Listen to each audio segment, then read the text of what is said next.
Welcome to A Game of Ice and Fire, a video series devoted to a Song of Ice and Fire wargame by Cool. We cover all aspects of the hobby with tactics and list build videos, painting tutorials of varying levels, and battle reports. In this video we'll be working on the House Stark CMON swords, and we'll just be painting these to what I would consider a tabletop level. So we're going to start out with the airbrush work, just priming this model in black with Vallejo polyurethane surface primer. Now I have to apologize in advance for any weird audio quality issues. I record in a corner room and it's a very windy day in Wisconsin, so I don't know how it's going to interact with my filter. But the goal with this is to, when you're airbrushing models or priming them, I always try and make sure that the color that I'm using first is the one that's going to be more prominent on the model so I can get more done and make it quicker on myself. So we're starting out with the black because next we're going to be coming in with Vallejo metal colored gunmetal, and I'm spraying that at a 45-degree-ish angle, and we're just going really light with it and making sure that we leave some of the black behind underneath the model. And then next up we're going to do a highlight just straight above with Vallejo metal color aluminum, and it really is just straight above or a 90-degree angle that I'm doing here, and it's very light. I don't want to oversaturate the metals on this one. So one of the troubles that come up when you do this directional highlighting is a lot of your recesses don't have the same definition that they would normally if you were hand painting this. So I'm going in with P3's Armor Wash, and it's thinned down a little bit, just a little bit with Liquitex Flow Aid to make sure that I get those recesses and I'm not changing a lot of the properties of the highlights that I've put on. We just want to get in there and give definition back to the pieces that we've kind of taken away from the way that we've been putting colors on this model. I use my finger a couple times to dab off any cooled up wash that would be in areas where I don't want it. So with the helmet here, I'm getting the top of it because it's where a lot of the light's going to reflect off, so it doesn't really need the wash is just going to make it look dirty and oily. And I want the armor on these guys to look a little bit on the shiny side and not so much tested. I just always like the way shiny armor looks instead of beaten up stuff. But if you wanted that effect, you could go back in after you're done washing and dry brush with a really super silver metal. I'm going to move on to the face next. Now the Mustache Marauder here has got a pretty decent face to work with, but some of these swords have a face only a mother could love. We're just starting off with Games Workshop or Citadel's Bugman's Glow Foundation paint. It's just a good skin tone to lay down at first to build up to. We're just grabbing the cheeks, the nose, and I think he's got a little bit of a chin that we're going to hit too. Not much here at all. Now we're going to come in with P3's Cardiac Flesh, and I'm just going to be zapping the parts of his face that stick out. We're not going to get too crazy with the highlights here. There's, like I said, there's not much to the face on the Starks, but just enough to grab some of the reflective parts that there would be.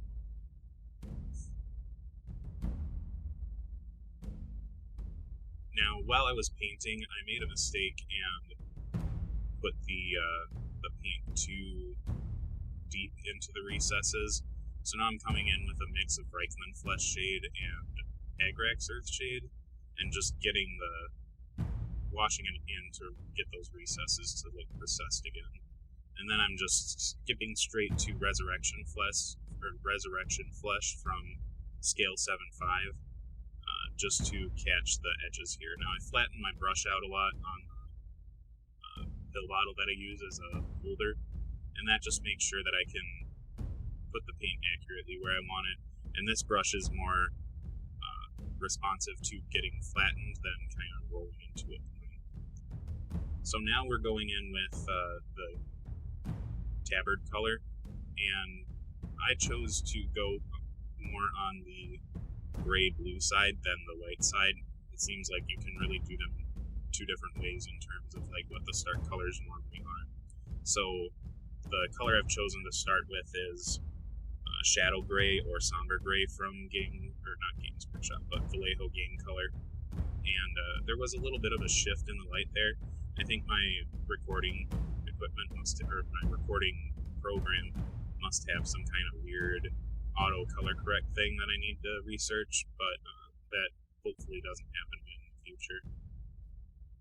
So I'm putting this color on a little bit thicker than what I normally would. I think it's maybe a 50-50 water to paint ratio, or thinning agent to paint ratio, and just making sure I get around the whole model and grab the few parts, or the parts that are hanging out.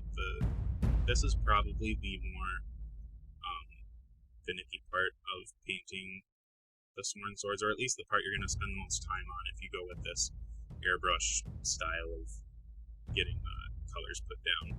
Now, if you don't have an airbrush and you want to try and get this kind of effect, you just prime the model black and use your mid-tone metal all over the model, like I think people refer to it as overbrushing, where you just it's basically dry brushing but with wet paint, but you don't flick your brush back and forth. You just do it in one downward stroke so that you can achieve a similar effect to that directional highlighting. And then once that's cured, you can dry brush with your super high metal or your bright metal, and then wash like I did. And it won't be the same, but it'll be a similar effect, and it'll just make sure that you can get the metallic done super easy and not have to worry about it. You could just dry brush the whole thing too from a black primer, whatever floats your boat. So I ended up taking a little while to decide how I wanted to paint those little elbow things. I don't know, like a little undershirt that sticks out. And I went with the blue, but I think I ended up changing that later. So now for the highlights, I'm blocking that color in with a mix between Wolf Gray from Vallejo Game Color and the Shadow or Somber Gray from Game Color. The Wolf Gray is pretty close to white, but it's got a really blue tinge to it. So it's a good highlight color for this type of effect that we're going for.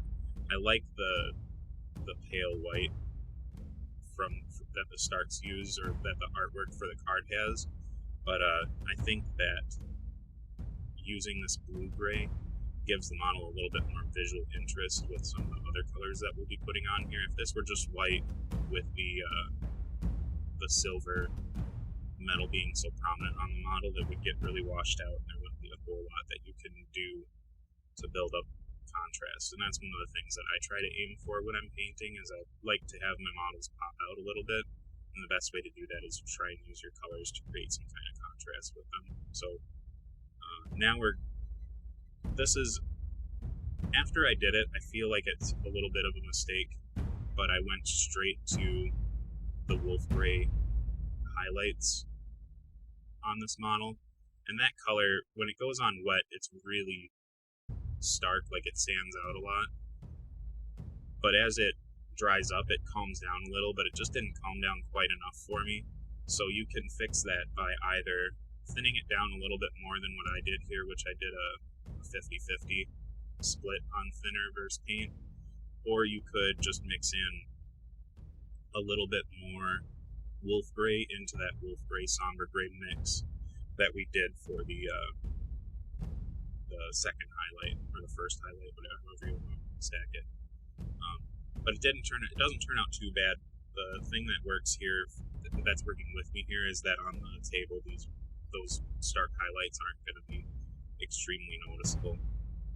Now I'm going in with black for the boots. I had thought about making them brown, but ultimately decided on black because the base color, like the color of the flock on the base, is going to be brown, and then it'll have a lot of snow fluffs on it. So the black boots just worked better for me on this one, at least I think. You really could do these brown, it just depends on what you want to do. This is a good opportunity to get that contrast that I was talking about earlier, but I just decided to skip it, and I think the end result was fine.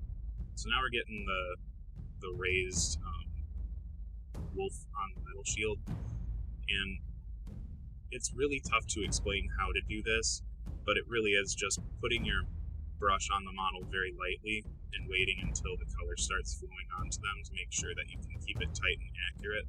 And for that, you just need to make sure that your paint's thinned down just a little bit more than what you normally would, so that you don't have to really force the brush onto the model in order to get that paint to flow out. Once you touch it, it just kind of goes, but not too much because you don't want to lose control of your paint. It's a hard needle thread. So to highlight black, I typically will go more to the gray side, or the blue-gray side with black instead of the white-gray side, because it just doesn't feel natural to me when you highlight it like that.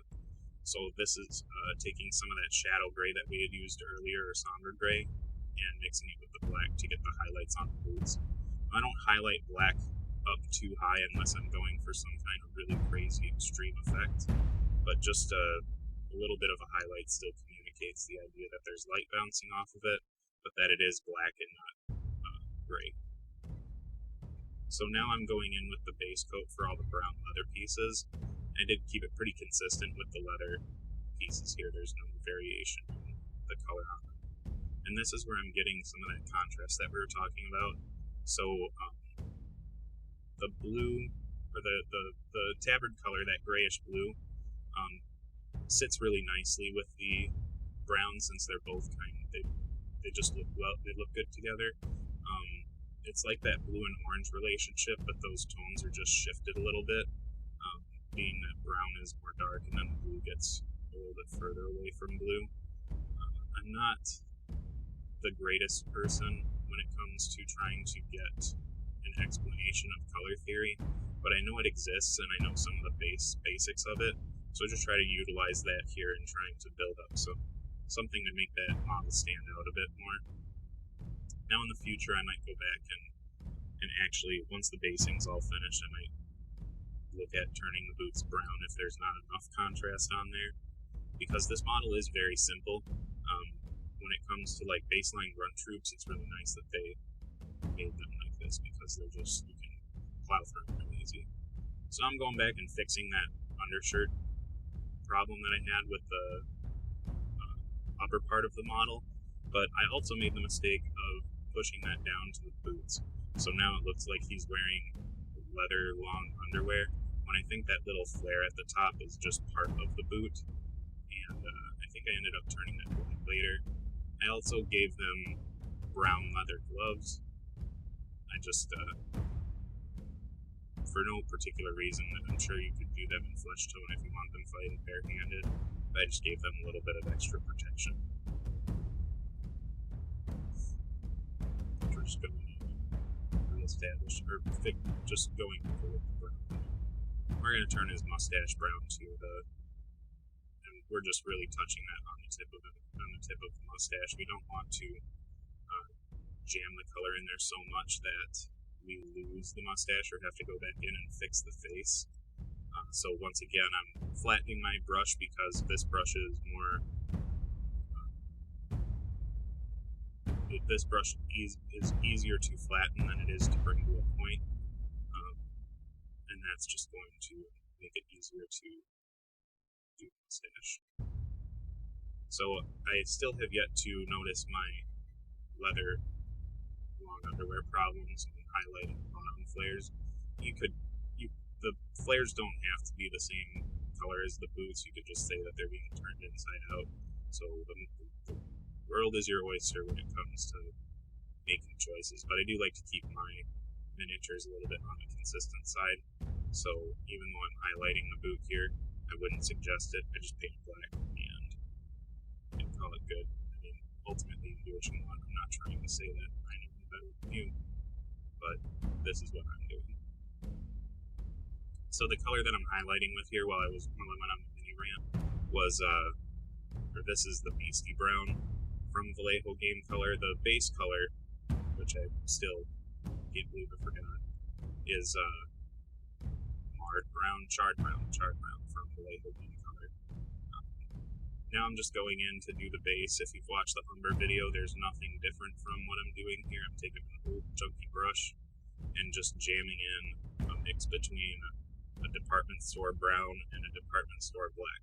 Again, I don't like spending a lot of my expensive paint on basing material, unless I'm doing some kind of like showpiece or something. I want to make sure that I'm doing a lot more like blending and highlighting and cool stuff like that, just jamming it in there so that it gets covered. Then I'll dry brush with Vallejo Game Color Khaki, and I will dry brush with my more nice paints because they dry brush better than these department store ones. And then for completely arbitrary reasons, I'm priming the model in black. You could keep it the base color if you want, do what works for you, but I just keep it black, and I'll hit that twice to make sure that it takes. I hope this video gave you some good tips and pointers to getting your Stark CMON swords painted a little faster than you would normally. A lot of these techniques can be applied to the Stark bowman as well. If you did like the video, subscribe to the channel and click the like button. If you want to be notified when I post new content on YouTube, you can click on the little bell icon. Otherwise, I also started a Facebook page for Big Top Gaming, and I mostly post things that are relevant to the game in terms of just ramblings and even some garbage memes. But you can also post questions there and post requests if you have any. Otherwise, I hope this video served you well, and I look forward to making the next one.